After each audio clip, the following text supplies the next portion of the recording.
Thank you, Mr. Speaker, sir. And thank the honourable member for that question. Just a few information with regards to dengue. Dengue is endemic to Fiji. There are about more than 20 species of mosquitoes that are currently known to be in Fiji, and out of those 20s, only a few that are able to transmit the dengue virus.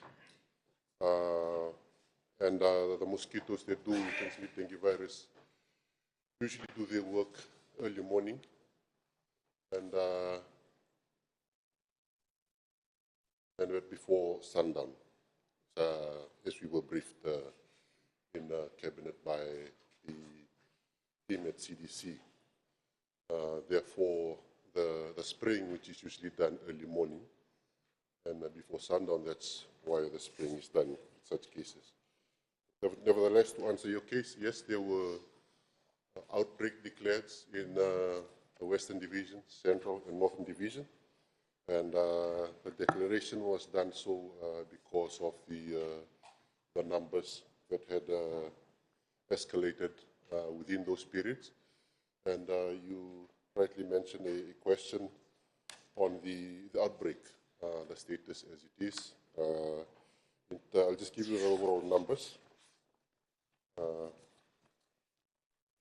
So national cumulative, that's from June 1st to January 1st to June 15th, as of 2025.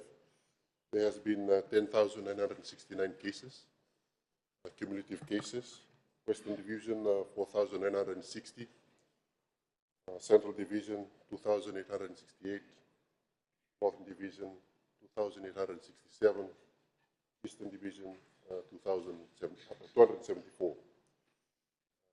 Dengue hospital admissions, overall national, 2,334 cases.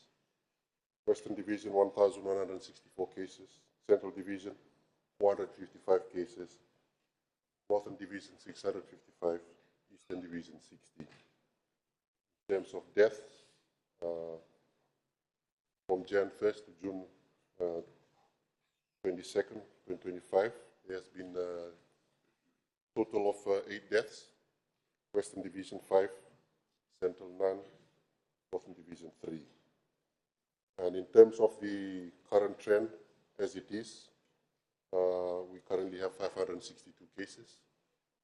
Western Division 147, Central Division 141, Northern Division 198, and Eastern Division 5. So in terms of the data, as I've read out, yes, there was an outbreak mentioned because of the numbers that have gone above the normal. And as such, the ministry took action. Even the Prime Minister even encouraged a multidisciplinary approach towards the tackling of dengue. But once the team at Fiji CDC and within the public health, when they made our presentation, then it was clear that as dengue is endemic to Fiji, the Ministry of Health is well aware of the programs and the initiatives within the ministry to be able to tackle the outbreak. And as such, judging by the numbers that I've read out, although the cumulative numbers were 10,000, there was less than 2,000 admissions. And even tragically, we only lost 5. But nevertheless, I must sincerely thank the ministry and the public health department, especially the other sectors that have assisted the ministry, Fiji Sugar Corporation, for lending some of its trucks. I must thank the Ministry of Town and Country Planning through the various stakeholders in the city councils that have come on board and took affairs to assist the ministry during this time. And I can proudly say that, yes, even though it's endemic, we're still not out of the woods. It's ongoing awareness that has been constantly done throughout mainly in the Western Division and the Northern Division. Those are my comments for now, Mr. Speaker, sir, and I thank the Honourable Member